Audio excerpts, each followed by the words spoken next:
இயேசுவில் அன்புக்குரியவர்களே, வாழ்வில் எல்லா சூழ்நிலையை பொறுத்து நாம் வளருகிற விதமும் நமக்கு கிடைக்கின்ற இடங்களை பொறுத்துதான் செயல்களும் தன்மைகளும் மாறிக்கொண்டிருக்கிற உலகில் வாழ்க்கையில சூழ்நிலையை பொறுத்து தான் எல்லாம் அமைகிறது. அந்த சூழ்நிலையில் தான் நமது வாழ்க்கையின் அர்த்தங்கள் வளர்த்தெடுக்கப்படுகிறது என்ற மேன்மையை வார்த்தை சொல்லித்தர விரும்புகிறது. வார்த்தையோடு கடந்து சிந்திக்கலாம் வாங்க. Praise the Lord. இயேசுவுக்கே புகழ், இயேசுவுக்கே நன்றி. இறைவனின் அருட்கரமும் அருளாசிரும் உங்களோடும் உங்கள் குடும்பத்தோடும் நிறைவாக தங்கிட உங்களை நான் வாழ்த்துகிறேன். அன்பில் இனியவர்களே, மனித வளர்ச்சியில் சூழ்நிலைகள் முக்கியம் இடம் வகிக்கிறது. அதுதான் முக்கிய பங்கையும் தருகிறது. ஒருவர் சிறந்தவரானதும் மந்தமுள்ளவராக இருப்பதும் அவர் வளர்ந்த சூழ்நிலையை பொறுத்ததுதான். ஒருத்தன் பெருசா சாதிக்கிறனாவும் அவன் பயங்கரமா வளரனாவும் ஒண்ணுமே தெரியாதனாவும் இருக்கிறது அவன் வளர்த்தெடுக்கிற முறையிலும் சூழ்நிலையும் பொறுத்துதான் அமைகிறது. ஆனால் இதில் சிலரிடையே விதிவிலக்குகளும் உண்டு. சாதகமற்ற சூழ்நிலையை கடந்து சிறந்தவர்களாய் மாறியவர்களும் இருக்கிறார்கள். ஆனால் பெரும்பாலும் சூழ்நிலையை பொறுத்தே மனித ஆளுமை அமைகிறது என்பது உளவியலாளர்களும் சமூகவியலும் அறிவியலும் நிரூபித்த உண்மைகளாக இன்று பார்க்கப்படுகிறது. ஒவ்வொரு குழந்தையும் பல ஆற்றல்களோடு பிறந்தாலும் அந்த ஆற்றல்கள் அவர்கள் வளருகின்ற சூழ்நிலையை பொறுத்தே விரிவடைகின்றன என்பதுதான் யதார்த்த உண்மை. இது எல்லோருமே புரிந்து கொள்ளாகணும். ஆகவே ஒரு ஆற்றல் உள்ள மனிதனோ பொருளோ அதன் ஆற்றலை முழுமையாக வெளிப்படுத்த பொருத்தமான சூழல் தேவைப்படுகிறது. பொருத்தமான சூழலில் அதனின் பலனை நாம் முழுமையாக பார்க்க முடியும்.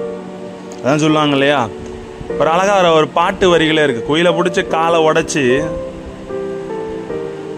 கூட்டுல போட்டு பாடு அப்படின்னு சொன்னா முடியுமா? முடியாது. அழகா ஆடுகிற ஒரு மயிலை நாம சித்திரவாதை பண்ணி இது ரெண்டு காலையும் உடைச்சிட்டு ஆடுனா முடியுமா? முடியாது. அதுபோலதாங்க வாழ்க்கையும். உதாரணமாக ஒரு டார்ச் லைட், அதாவது கைவிளக்கின் ஒளியை எடுத்துக்கொள்வோம். ஒரு கைவிளக்கு ஒளியை பாய்ச்சும் தன்மையுடையது என்றாலும் அதன் ஒளி எதை நோக்கி காட்டப்படுகிறது என்பதை பொறுத்து அதன் பலனும் அமைந்திருக்கிறது. அந்த டார்ச் லைட் ஒளிய ஒரு குழிவு மேற்பரப்பு உள்ள முகப்பு பார்க்கும் கண்ணாடியில் காட்டினால் அதன் ஒளி பலவராக பெருகி மிகுந்த ஒளியை தருகிறது. இந்த தத்துவத்தை தான் ஃபோக்கஸ் லைட்னு சொல்லுவாங்க. அதுக்குள்ளே இருக்கிற அந்த மென்மையான அந்த தகடில் பட்டவுடனே ஃபோக்கஸாக பர்டிகுலர் பிளேஸில் அது கொண்டு போய் சேர்க்கும். இது வாகனங்களில் முன்புறம் விளக்குகளில் பயன்படுத்துவதை பார்த்திருக்கலாம்.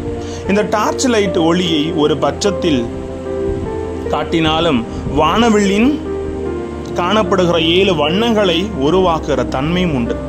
கைவிளக்கின் ஒளியை ஒரு சாதாரணமான கண்ணாடியில் காட்டினாலும் அது அதை கடந்து ஊடுருவி பாய்ந்து கண்ணாடியின் அடுத்த பக்கத்தை தாண்டி பயணிக்கிறது.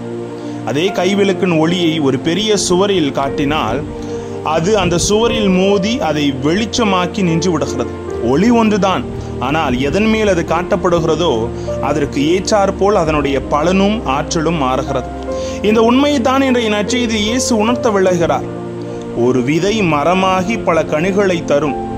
வீரியமும் சக்தியும் ஆற்றலும் அதற்குள் இருந்தாலும் அது விதைக்கப்படும் தூவப்படும் இடத்தை பொறுத்து தான் அதன் பலன் அமைந்திருக்கிறது. அதுபோல நமது மனநிலைகளும் அதில் விதைக்கப்படும் இறைவார்த்தையின் இயக்கத்திற்கும் தொடர்பு உண்டு என்பதை நாம் ஒருபோதும் மறந்துவிடக்கூடாது. எனவே மனிதர்களில் இருக்கும் 4 வகையான மனநிலைகளை இயேசு சுட்டிக்காட்டுகிறார். நல்ல விளைச்சல் கிடைக்க வேண்டுமெனில் 2 காரியங்கள் மிக அவசியமானவை.